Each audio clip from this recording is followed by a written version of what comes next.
I know there are a range of delegates here today, so a bit of what I'm going to say, some of you may already know. You will be familiar with it, but there will be some of you for which it will be new. So I wouldn't say I apologise for telling you things you already know, but I think it's important to put Limecrete in its context. Sort of Limecrete has evolved. I first became aware of it, I suppose, the back end of the 1990s when a gentleman called Ian Pritchett started looking at it as a concept, when I suppose it came from the increased awareness of the importance of maintaining the breathability of the fabric of historic buildings, and that related to the walls and also to the floors, and at the same time looking at the issue of the need to introduce better thermal performance within historic buildings. So the two coming together has sort of resulted in the development of Limecrete floors as we're talking about today. But to go back a step, what are we talking about in terms of the concept of a breathing building? Again, this is something that I'm sure you already know, but I think it's important to repeat. Here we have a modern cavity wall system as a preference to the traditional solid wall system. The modern cavity wall system works on the basis of putting barriers up for the presence of moisture and presence of rain. So when it rains, it hits the outer skin, be it masonry or brick, and comes through and reaches the cavity where anything that comes through reaches the cavity, comes down and comes out the bottom through the weep holes at the base. You may also have a render on the outside, a waterproof render, which is actually stopping the majority of that rain getting into the wall in the first place. At the bottom, you've got a solid floor. Importantly, you've got the DPC, and you've got a solid floor with a DPM that links into that DPC. Contrast that with the traditional solid form of wall, which works on the basis, it is constructed of material of lime, which is porous, and brick, or limestone or sandstone, which is also porous, and it works on the basis that it rains, the wall absorbs the moisture, but it also allows the moisture to evaporate out to the external face. The same is also the case with the floor, where you've got either a straight earth floor or a brick on earth floor or a flag on earth floor, where the ground moisture is allowed to evaporate out through the floor. So those are your two contrasting systems of construction, and they are both valid in their own right. The problem comes when you try and mix the two together, whereby you have situations, you have a traditional solid wall like this, and you try and put up, say, a cement render on the external face of that wall, which is great while it lasts and it keeps the water out.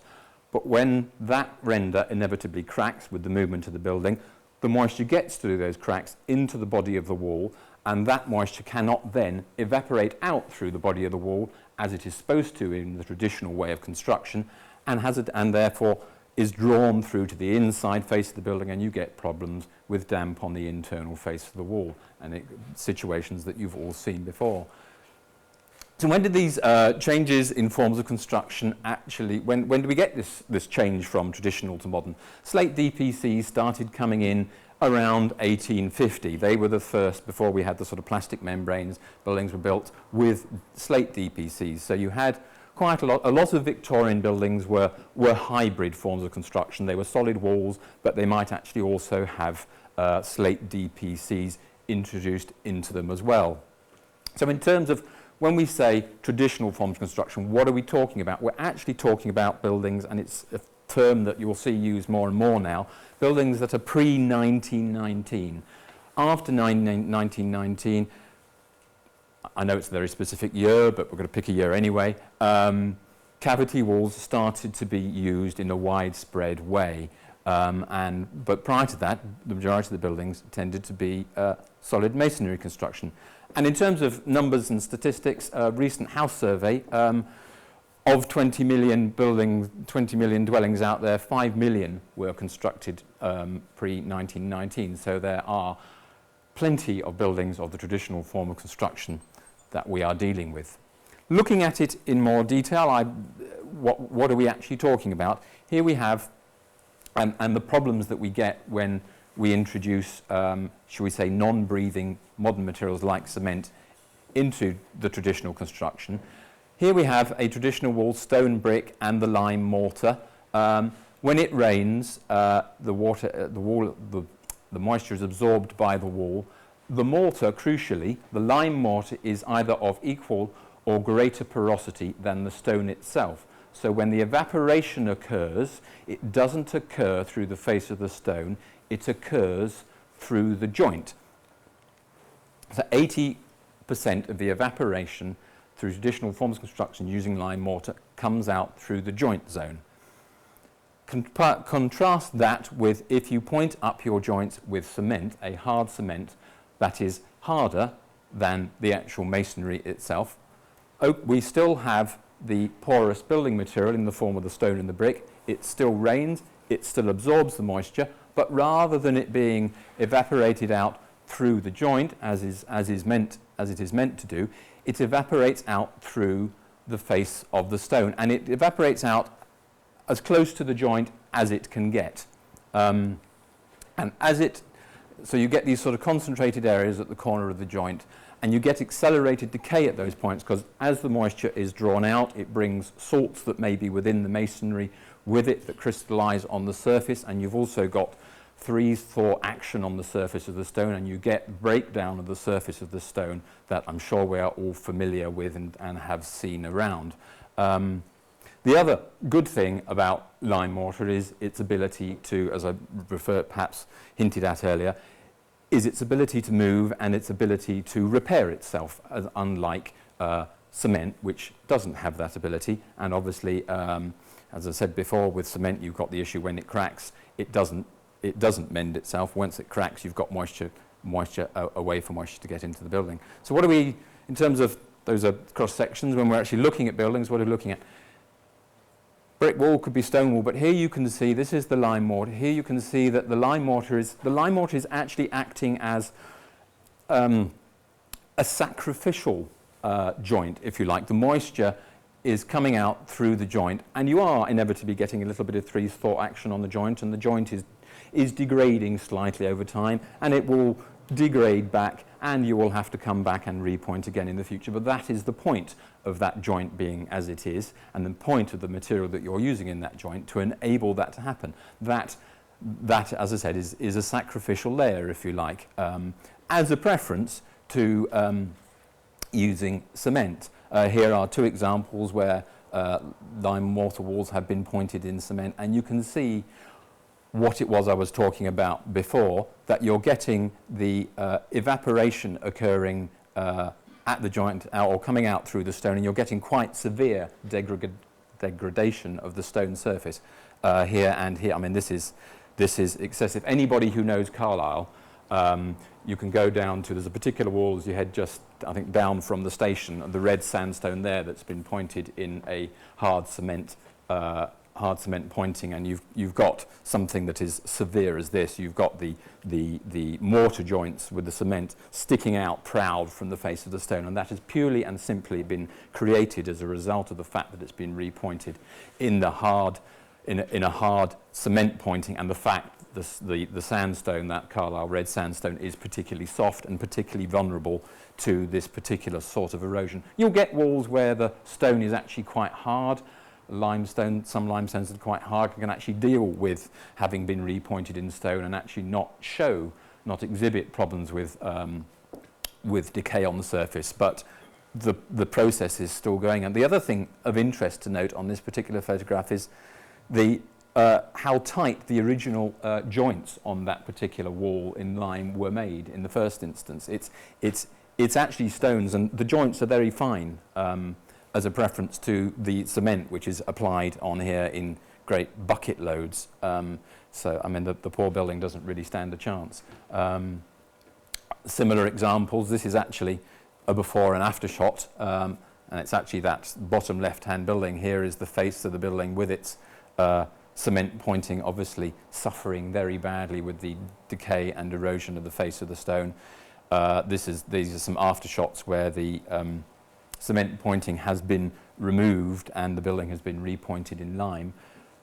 it's not necessarily specifically to do with Limecrete this, but I think I will mention it in passing that if you have this particular situation and you have cement mortar that needs to be removed, do be careful, do a test first, because there is a danger that if cement mortar is so hard that actually the act of removing that cement pointing can actually take the surface of the stone with it as well. So do a test. It's rare, but there may be occasions when actually leaving the cement pointing on the building is actually going to do less harm to the building than actually trying to remove it from the face of the building.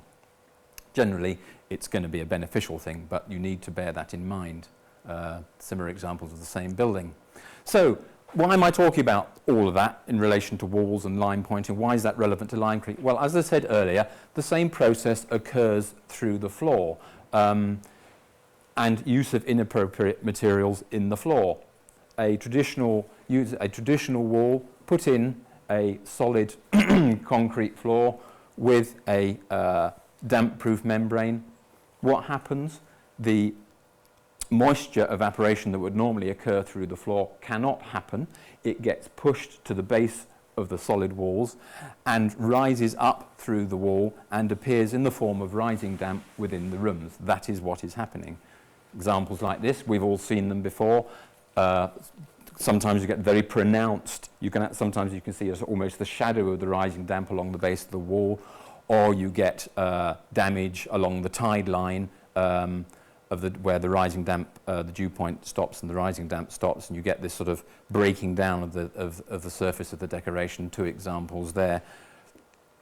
You could put in a damp-proof course, but that again there is a whole discussion to be had as to whether actually damp-proof courses work in the first place and whether they do any good. That's a discussion for another time, perhaps.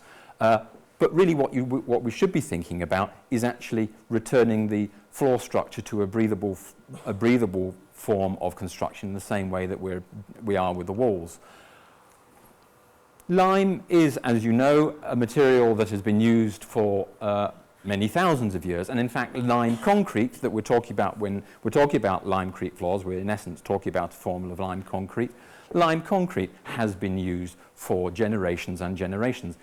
The Parthenon here in Rome, I think something like about 250 AD, is made out of lime concrete in various forms. Lime as a binder with various forms of aggregate, depending on whereabouts in the building it is. And in fact, this upper section at the top here is lime with a form of volcanic material, which probably in essence is not something that's too dissimilar from lime and the Leaker expanded clay binder that we're going to be looking at later on this afternoon and today with regard to the Limecrete floor. So as a material, it's not something that's necessarily new at all. It's something that we have used for many hundreds and thousands of years. In the UK, examples, Lincoln Crown Court and the Houses of Parliament and Westminster Bridge in front of it are all built off lime concrete foundations. In the cases of the Houses of Parliament and Westminster Bridge, my understanding is